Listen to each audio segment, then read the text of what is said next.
Kumusta mga brad? Doon nga po sa bansang Malaysia, mayroon na naman silang bagong nilabas na motor. Ito nga po ang Aveta Viper 180. Yung datingan nga po sa motor na ito ay parang may pagkahawig sa PCX at doon sa GTX 150. O itong brand nga po na Aveta ay galing sa Malaysia. Pero karamihan naman sa mga motor nila ay galing din mismo sa bansang China. Parang katulad din sa ginagawa ni Rusi. Ang pagkakaiba lang siguro mas quality yung nilalabas nila.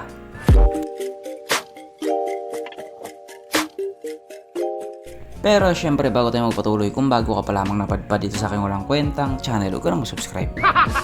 So yun na nga. Ito na nga po ang Aveta Viper 180. Nakakalabas nga lang po doon sa Malaysia. Pagdating nga po sa looks, masabi din talaga nating gwapo siya. Yes po, may dating din talaga. At hindi lang yan, sapagkat kargado nga din po ito ng mga pangmalakasang features. Kaya dahil dyan, pag-usapan na lang natin kung ano bang meron sa motor na ito at kung gaano nga ba talaga siya kaganda. So ito nga po ang Aveta Viper 180 na mayroong 174 cubic centimeter engine displacement, 4-stroke single cylinder, single overhead cam with 4 valves. Naka-electronic fuel injected at ito po ay naka-liquid cooled. Pagdating naman po sa kanyang power, ito po ay mayroong 18.2 horsepower at 8,500 RPM, 17.2 Nm of torque at 6,500 RPM. Ang kanyang tangke ay kaya magkarga ng 10.5 liters fuel tank capacity, pero wala tayong idea pagdating sa kanyang fuel consumption. Importante na kasi ngayon na matipid talaga yung gas. Kung sa bagay, sa Malaysia naman siya, mura yung gas doon. Dati nasa mga 12 pesos lang yata yung 1 litro doon eh. Kung tumaas man ngayon, baka hindi rin umabot ng 20. Ang sukat ng kanyang gulong 110/70/14 sa harap at 130/70/30 naman sa likuran. Pagdating naman po sa kanyang braking system, ito po ay naka-disc brake sa harap at disc brake din po sa likuran. Ang malupit dito, parehas po may ABS. Naka dual channel ABS. At hindi lang yan, sapagkat meron din po itong TCS or Traction Control System. Ang kanyang seat height ay may taas na 770mm at 140mm naman ang kanyang ground clearance. At ang motor nga po na ito ay may kabuuang bigat na 127 kg. So halos kasing bigat po niya yung Yamaha NMAX. Mapunta naman po tayo sa iba pa niya mga features. So ang ilaw nga po sa motor na ito naka full LED na po, na maangas nga po yung pagkakadesign nila. At kung mapapansin nyo nga din po sa may harapan, meron din po siyang camera. May sarili na po siyang dashcam. Ang kanyang gauge panel ito po ay naka TFT display. At syempre ito po ay naka keyless, naka smart key na po siya. At syempre hindi nga din po mawawala sa motor na ito ang kanyang USB charging port, na para kahit saan ka nga po magpunta, hindi ka na mangangamba na baka malobat yung cellphone mo kasi nga manonood ka pa ng Pornhub.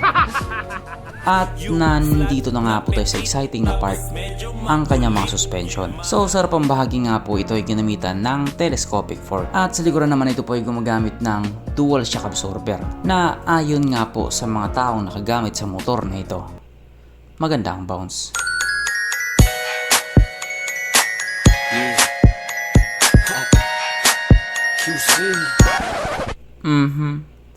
Panigurado, wala na namang nalungkot. At dahil wala nga pong nalungkot, alamin na po natin kung present nga ba sa motor na ito yung tatlong pinaka-importanting features. So una na nga po dito ang kanyang lagayan ng istalyon. At good news mga brad, meron siyang ganon, meron siyang lagayan ng istalyon. Pangalawa, meron din po siyang sabitan ng pulutan. At oras na nga po para sa ating Red Horse check, ang pinaka-importanting feature sa isang motor.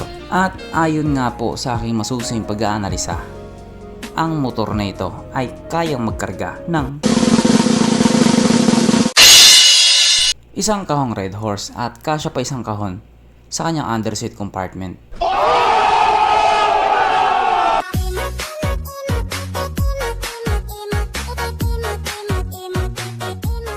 So therefore, ang motor na ito ay talagang highly recommended.